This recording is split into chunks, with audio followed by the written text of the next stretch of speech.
మంచిది. వాక్యాన్ని ధ్యానిద్దాము.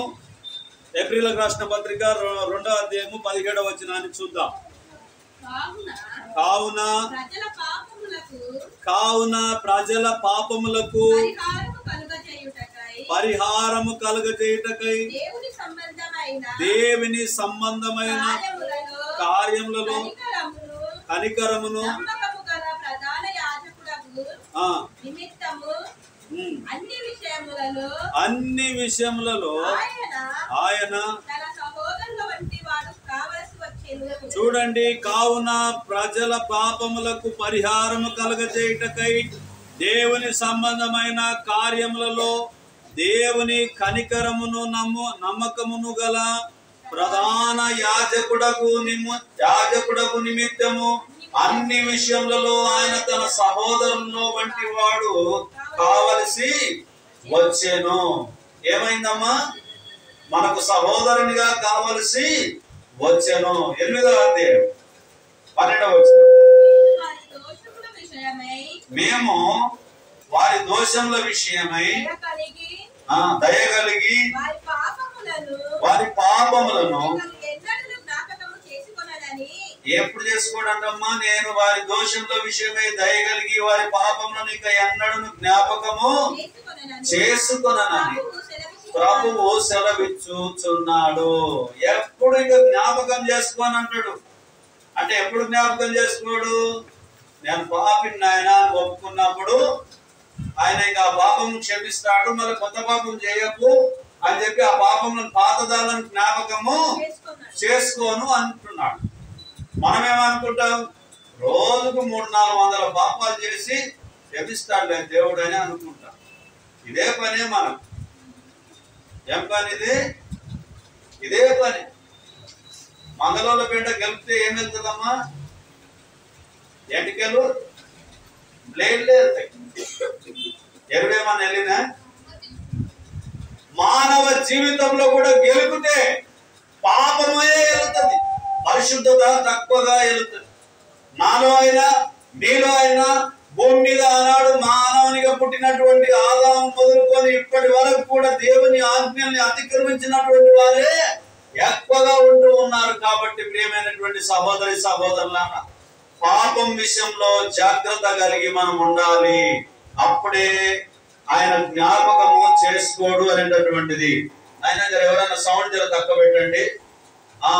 ఆయన జ్ఞాపకము చేసుకొనను అంటున్నాడు. నేను వారి దోషముల విషయమై దయగలిగి వారి పాపములకు ఇక ఎన్నడూను జ్ఞాపకము చేసుకొననని ప్రభువు సెలవిచ్చుచున్నాడు. ఎప్పుడు ఇంకా నేను జ్ఞాపకం చేసుకోనని చెప్పి సెలవిచ్చుచున్నాడు.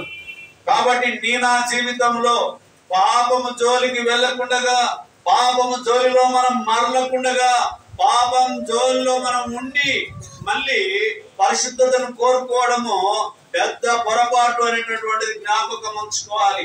వెలుగు ఉంది అంటే చీకటి ఉండదు. ఉంటదమ్మా? చీకటి ఉంటదా?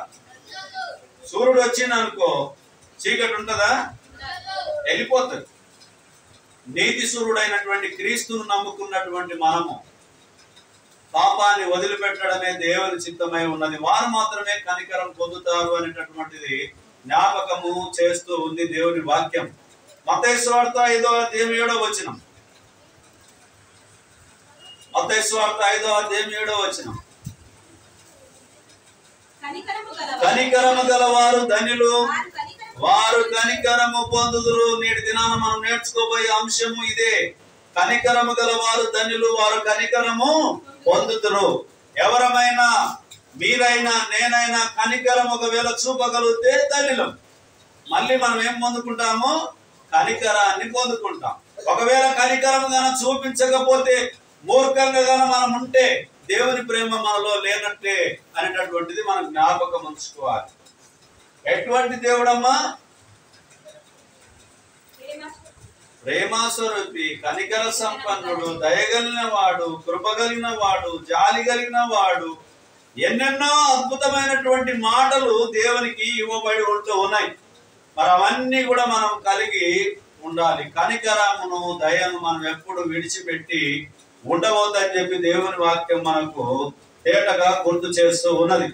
లూకా సువార్త 6వ అధ్యాయము 36వ వచనాన్ని చూద్దాం. లూకా సువార్త 6:36. కాబట్టి మన తండ్రి ఎటువంటి వాడమ్మా? కనికరము గలవాడు. కాబట్టి మీ తండ్రి కనికరము గలవాడై ఉన్నట్టు మీరును ఏమై ఉంటామని చెప్తుంది?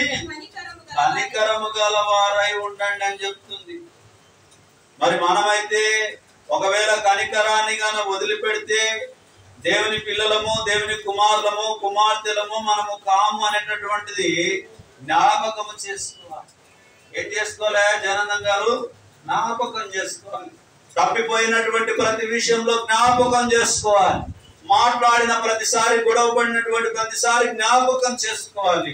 నేను కనికరాన్ని పోగొట్టుకోకుండా కాపాడుకోవాలి నాయన. జాలి దయను నేను పోగొట్టుకోకుండా కాపాడుకోవాలి నాయన. ఎందుకంటే ధన్యులు అనేటటువంటి భాగ్యము నేను పోగొట్టుకోవడం వల్ల ఏమి ప్రయోజనం లేదు. 2 పేర్లు ఉంటాయమ్మా.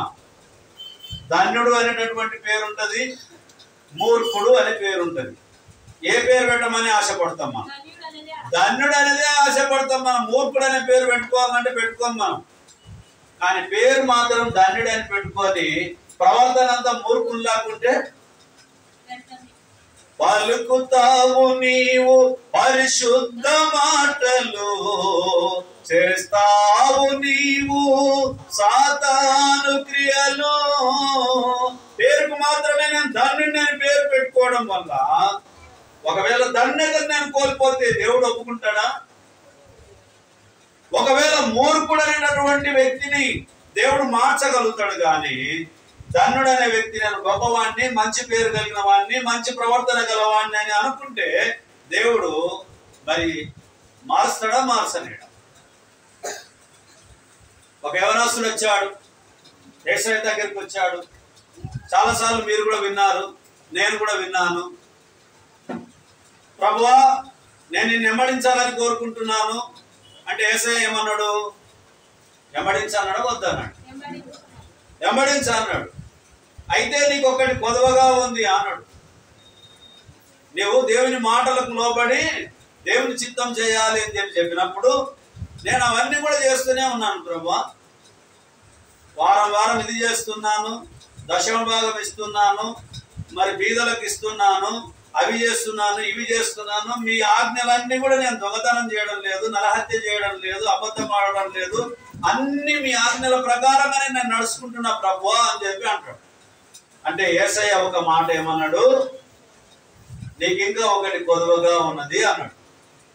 ఏమిటి ప్రభువా కొదువ అన్నాడు. నీ ఆస్తినంతా అమ్మి బీదలకు ఇచ్చి నన్ను వెంబడించు అని అన్నాడు. ఆ యవనస్తుడు ఒప్పుకున్నాడా? ఒప్పుకోలేడు. ముఖం నల్లగా చేసుకొని పోయాడు. మనిషి ఏమో తెల్లగా, ముఖమేమో నల్లగా చేసుకొని వెళ్ళిపోయాడు. ఎందుకంటే ఉన్న ఆస్తి అంతా అమ్మి బీదలకు ఇచ్చి ప్రభువుని వెంబడించడం ఏంది అని ఏమనుకున్నాడో మనసులో, కానీ ఆయన వెళ్ళిపోయాడు. యేసయ్యని వెంబడించలేదు. సీమోను, పేతురు అనబడినటువంటి వారిని ఏమన్నాడు యేసు ప్రభు వారు?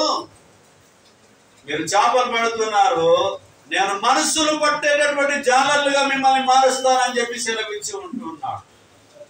కనికరాన్ని చూపిస్తూ వచ్చాడు యేసు ప్రభు వారు. ఒక స్త్రీ, వ్యభిచారం చేసిన స్త్రీ పట్టుబడి ఉంది.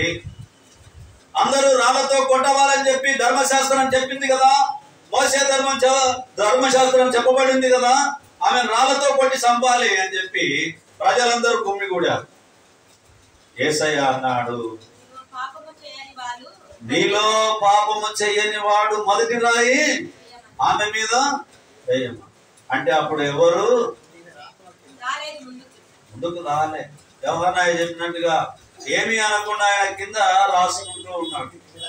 రాసుకుంటూ ఉంటే ప్రజలలో ఉండి ఏమి అంటలేరు, ఇక్కడ ధర్మశాస్త్రం చెప్తుంది, ఆమె రాళ్లతో పాటు సంభవం చెప్తుంది అని అంటే, నీలో పాపము చేయనటువంటి వారు మొదటి రాయి వెయ్యండి అని చెప్పి యేసు ప్రభువు వారు చెప్పగా పాపమున్న ప్రతి ఒక్కడు వెళ్ళిపోయాడు. కానీ పరిశుద్ధుడైన క్రీస్తు మాత్రం నిలబడ్డాడు. క్రీస్తుకు అధికారం ఉంది, రాళ్లతో కొట్టి చంపే అధికారం ఉంది. ఆయన ఏం చేసిండు? యేసు ప్రభు వారు కనికరాన్ని చూపించాడు. ఒకవేళ కనికరం చూపించకపోతే ఆ స్త్రీని రాళ్లతో కొట్టమని చెప్పేవాడే కదా యేసయ్య. చెప్తుండేనా చెప్పకుండేనా? మోసే గారు చెప్పారు, రాళ్లతో కొట్టి చంపమని చెప్పాడు మోసే గారు. కానీ యేసయ్య మాత్రం కనికరాన్ని చూపించడానికి వచ్చి ఉంటున్నాడు. కాబట్టి ప్రియమైనటువంటి వారులారా, మీ దగ్గరికి మీ శత్రువు అయినా మీ మిత్రువు అయినా అనుకోని సందర్భంలో మీతో వాదన చేసినా గొడవ పడినా, ఏ సమస్య ఈ భూమి మీద మీకు నష్టం చేసినా నాకు నష్టం చేసినా, ఒకవేళ మన దగ్గరికి వచ్చినప్పుడు కనికరం చూపాల్సినటువంటి వారిగానే క్రైస్తవులుగా మనం ఉండాలి. కానీ కనికరము చూపకుండా ఉంటే ఆ ధనవంతుడైనటువంటి యవనస్తుడు తప్పిపోయినట్టుగానే మనం కూడా తప్పిపోతాము. కనికరం లేనటువంటి వారు తప్పిపోతామనేటటువంటిది జ్ఞాపకం ఉంచుకోవాలి ప్రియులారా. ఇర్మియా గ్రంథము 3వ అధ్యాయము 12వ వచనాన్ని చూద్దాం. ఇర్మియా 3:12.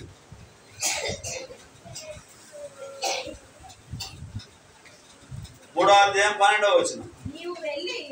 నీవు వెళ్ళి ఉత్తర దిక్కున ఈ మాటలు ప్రకటింపుము. ద్రోహినివగు ఇశ్రాయేలు తిరిగి రమ్ము, ఇదే యెహోవా వాక్కు, మీ మీద నా కోపము పడనీయను, నేను కృపగలవాడను కనుక నేనెల్లప్పుడు కోపించువాడను కాను, ఇదే యెహోవా వాక్కు. అలాగే మధ్యలో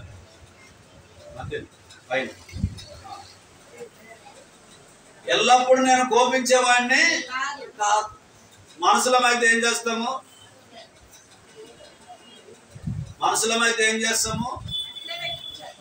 ఎప్పుడు ఎడిలేసిన కుక్కలాగానే ఉంటాం మనం.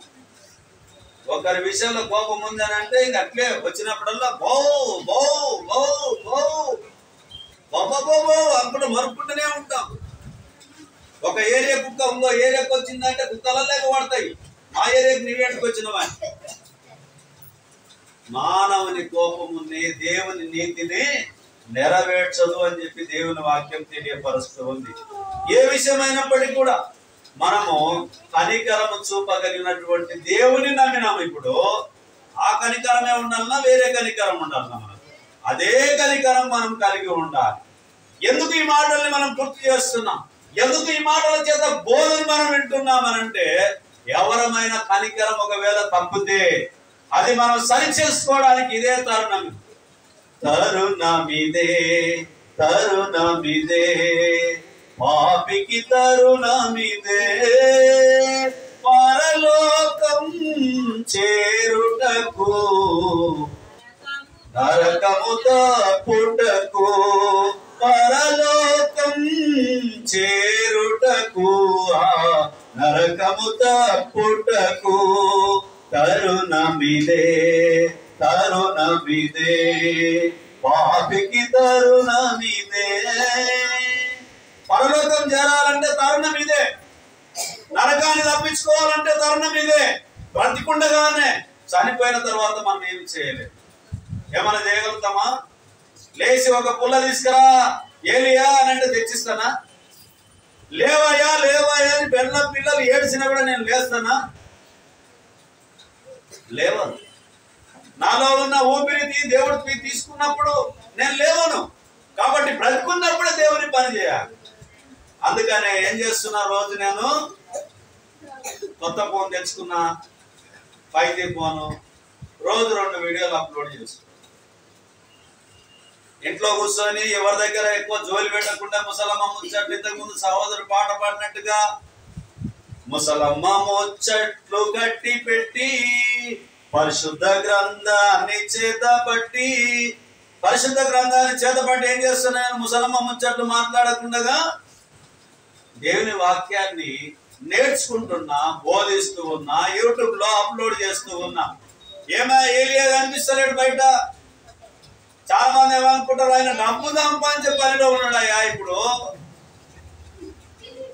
ఆయన నీకు నాకు కనిపించడయ్యా, డబ్బు సంపాదించే పనిలో ఉన్నాడు. ఆయన వ్యవసాయం చేస్తూ వ్యాపారం చేస్తాడు, డబ్బే డబ్బు కావాలని కోరుకుంటున్నాడు ఆయన అని చెప్పి అందరూ అనుకుంటారు. నాకు తెలుసు, కానీ సత్యం ఏందో ఎవరికి తెలుసు?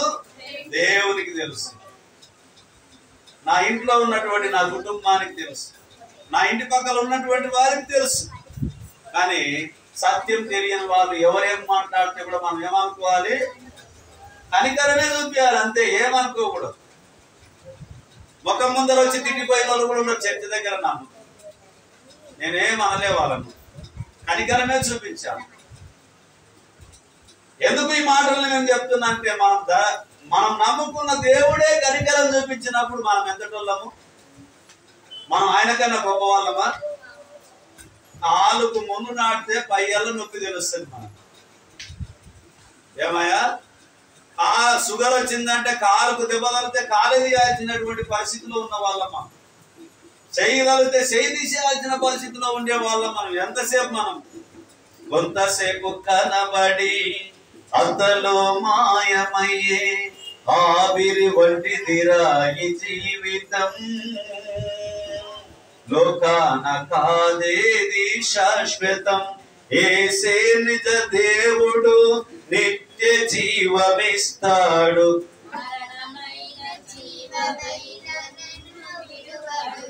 యేసే నిజ దేవుడు నిత్య జీవమిస్తాడు. మరణమైన జీవమైన నిన్ను విడువడు. కొంతసేపు కనబడి అంతలో మాయమయ్యే ఆవిరి వంటిదిరా ఈ జీవితం. లోకాన కాదేది శాశ్వతం.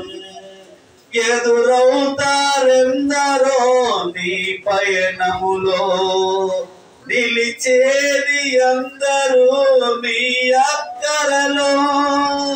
ఎదురవుతారెందరో నీ పయనంలో, నిలిచేది అందరూ నీ అక్కరలో. వచ్చేదెవరు నీతో మరణం వరకు, వచ్చేదెవరు నీతో మరణం వరకు. ఇచ్చేదెవరు ఆపై నిత్య జీవము నీకు.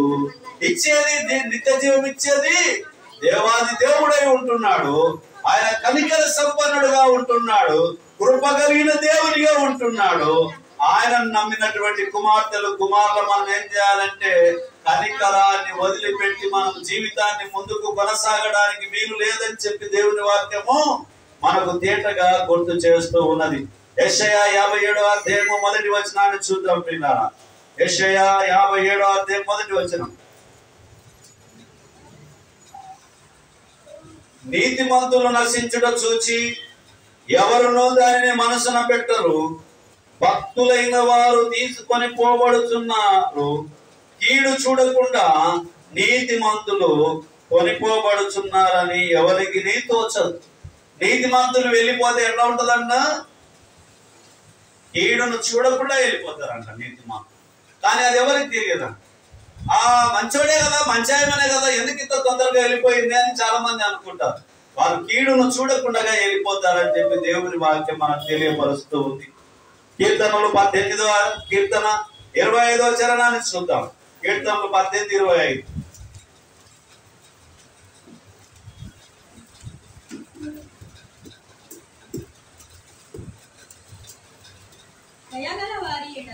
దయగల వారి ఎడల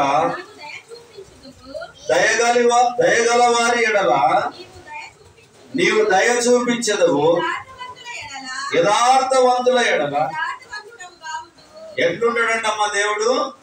దయగలిగినటువంటి వారి మీద దయ చూపిస్తాడు.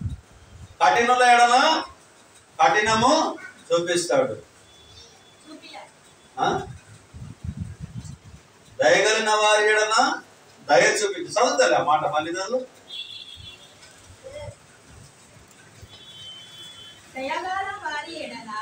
దయగల వారి ఎడల నీవు దయ చూపించదువు. యథార్థవంతుల ఎడల యథార్థవంతుడుగా ముందు ఎట్లుంటాడంటమ్మా? దయగలిగినటువంటి వారి మీద దయ చూపిస్తాడు. యథార్థవంతుడి దగ్గర యథార్థంగా ఉంటాడు. మనుషుడు ఏమి ఎత్తితే అదే పంట కోస్తాడు. మనము ఇప్పుడు మాకు కూడా ఒక భయం తెచ్చుకున్నది. లోకంలో చూస్తున్న విషయాలను చూస్తే, అత్తమామల విషయంలో చూస్తే నాకు మా భార్య కూడా కొంచెం భయం వచ్చింది. ఏమిటి అని అంటే, వచ్చినటువంటి కోడళ్ళతోటి జాగ్రత్తగా ఉండాలనేటటువంటి భయం వచ్చింది.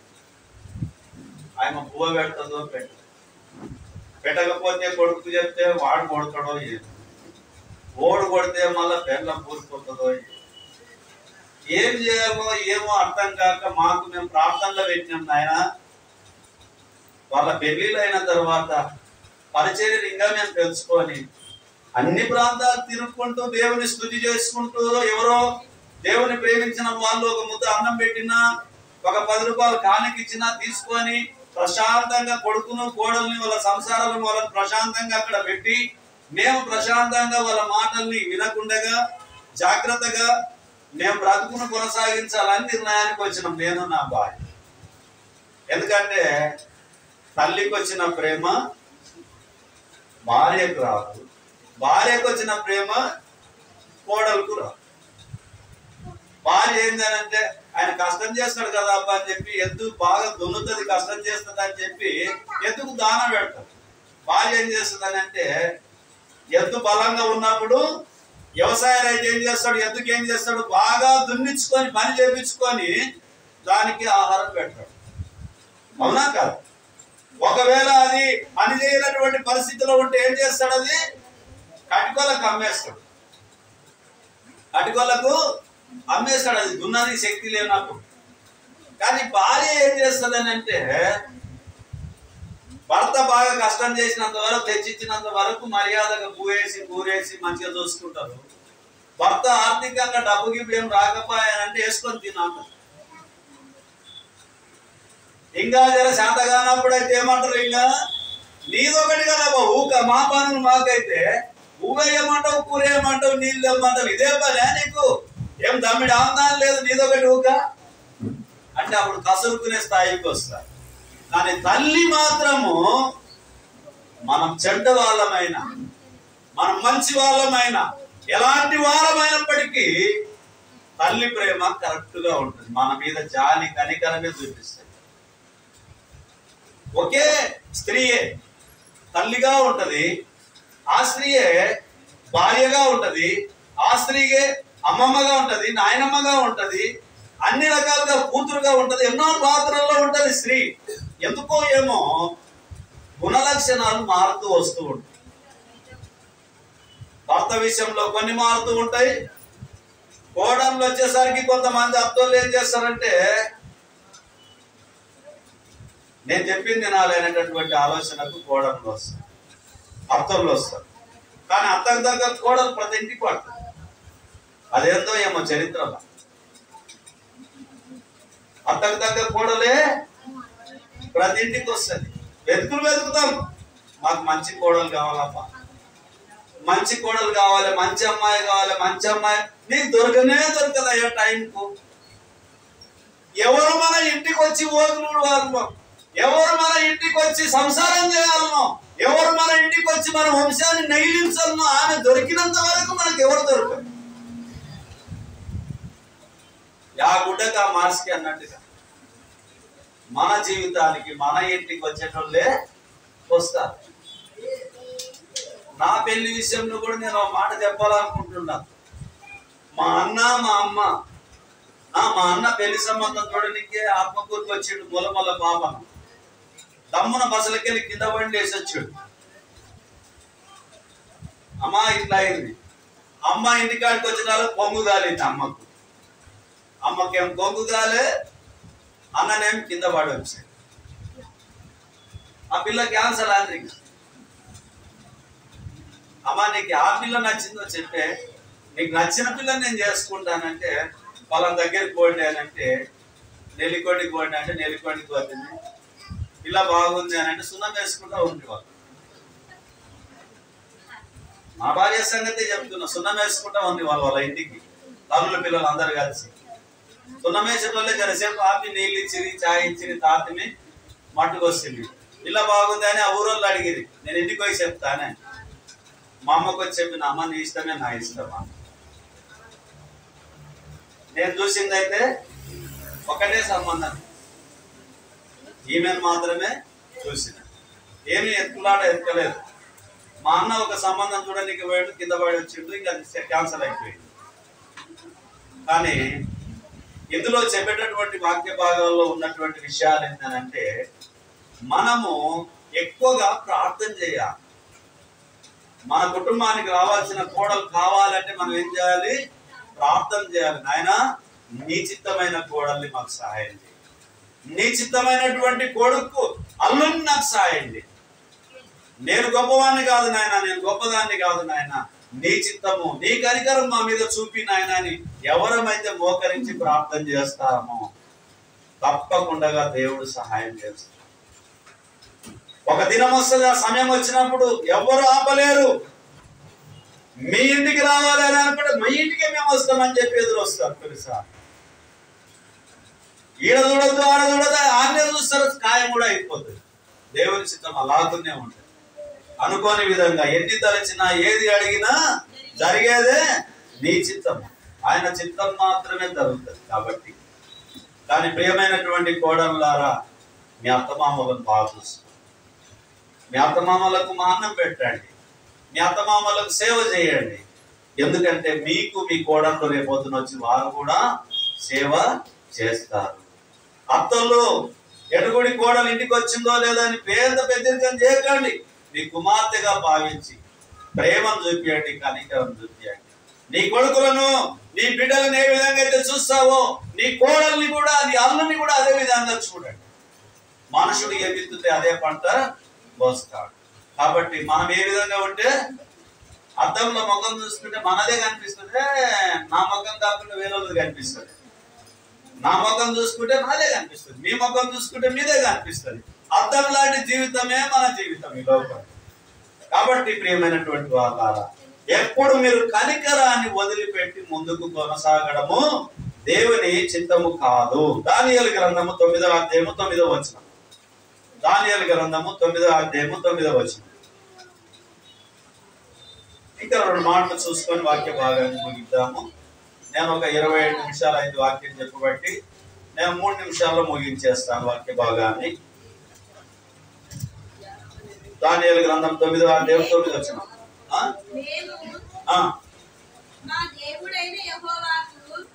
గట్టిగా చదవండి. మేము మా దేవుడైన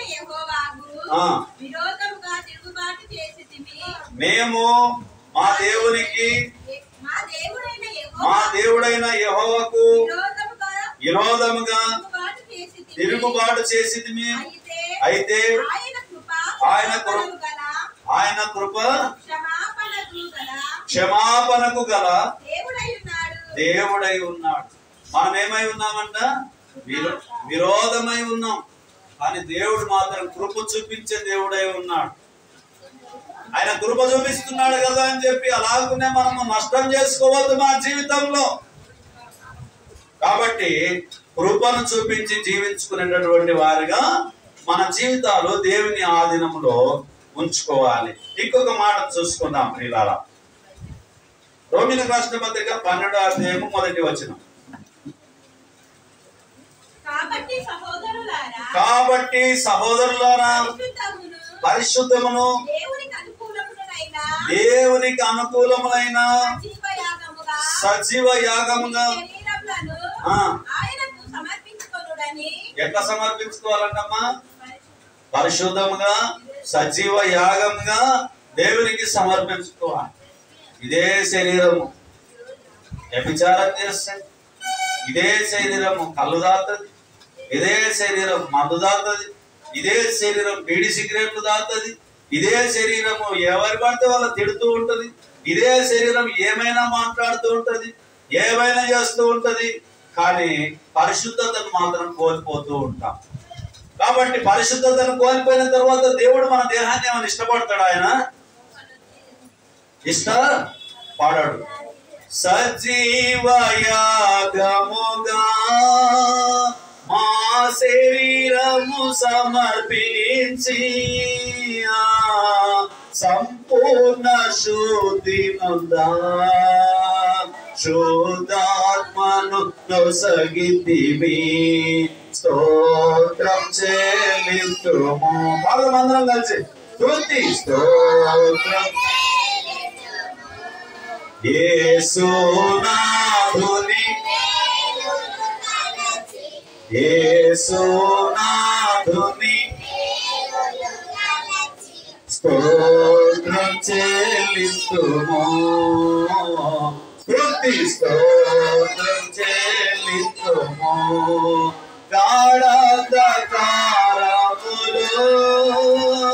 కన్నీటి లోయలలో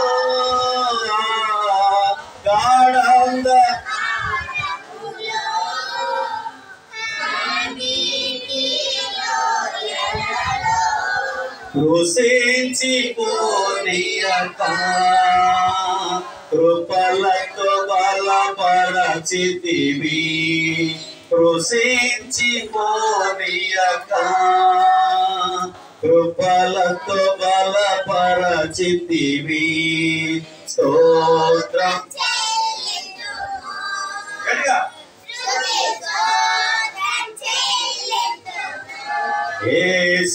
యేసునాథుని యేసునాథుని స్తోత్రం చెల్లింతుము.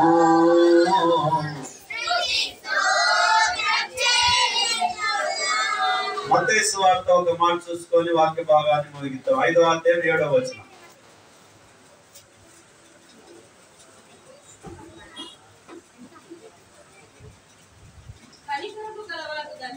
కనికరము గలవారు ధన్యులు, కనికరము గలవారు ధన్యులు, వారు దేవుణ్ణి.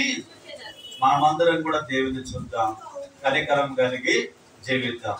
శ్రద్ధగా వాక్యం మీ అందరికి ప్రభు నామమున వందనాలు.